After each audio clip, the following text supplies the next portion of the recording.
Today, we're talking about my favorite Rolling Stones song, and it's one that has such a crazy backstory that after I found out about it, I can't listen to the song in the same way ever again. And it's a song whose backup vocals really steal the show, and they come from a lady who didn't even know who the Rolling Stones were. Of course, today's topic is Gimme Shelter, the opening track on Let It Bleed. So the song came about when Keith Richards was over at Robert Fraser's house in London, and there was a terrible storm going on. He was kind of looking out the window and seeing all these people running for shelter and umbrellas blowing in the wind and that kind of thing. Apparently, Keith was a little bit depressed at this time. He's feeling a bit insecure. His girlfriend, Anita Pallenberg, was out filming a movie with Mick Jagger. Now, Keith was a little suspicious that Mick and Anita were having an affair, which later turned out to be true. Of course, the funny thing about that is that Anita was Brian Jones' girlfriend before she was Keith's girlfriend. The movie they were making is called The Performance, and it's an interesting movie.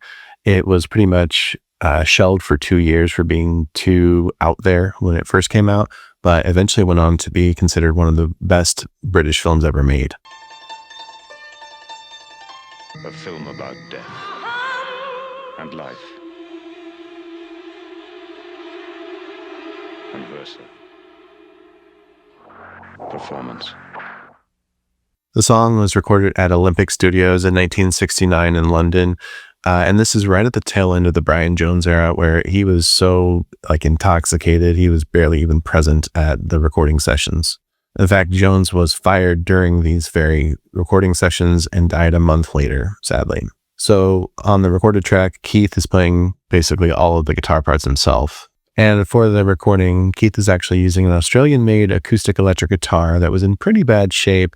Wasn't the most expensive guitar he owned. In fact, he got it from a friend, and you can actually hear the neck break at the end of the song. So a couple of months go by, and they start to record the vocals in LA. And as you know, if you've heard the song, it has a pretty eerie sort of tone to it, and they kind of thought, well, some nice female backing vocals might really be good on this song. And that's when they called up 20-year-old Merry Clayton to come in.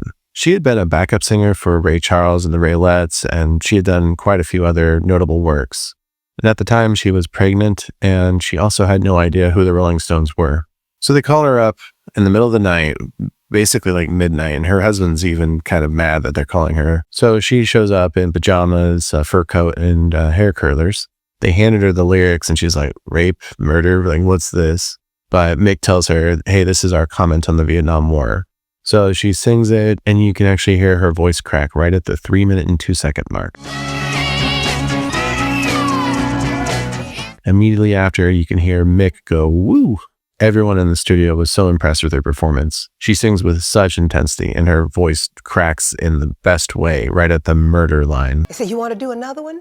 I said, sure, I'll do another one. I mean, she just did it a couple of times, So I said to myself, I'm going to do another one. I'm going to blow them out of this room. I went in again, and I did that pass on the part that says, rape, murder, just a shot away. So I had to go up another octave. But the sad turn in the story is that shortly after this recording session, she lost the baby. Many people have said that the stress and the intensity of the recording sessions are what caused it. And the song caused so much stress for her that she, for the longest time, she couldn't listen to the recording anymore. However, in recent years, she said she's come around, and she looks back at that time as a dark time, but got her through it. And then the album Let It Bleed was released in the UK the same day as the Altamont concert in California, which was one of rock's darkest days. So that's the story of the Rolling Stones' best song. You've got a riff that was born in a tumultuous storm, lyrics that have to do with the end of the 60s, the Vietnam War, and all the other strife, and then a terrible, heartbreaking story about a woman who lost her baby but gave the performance of a lifetime.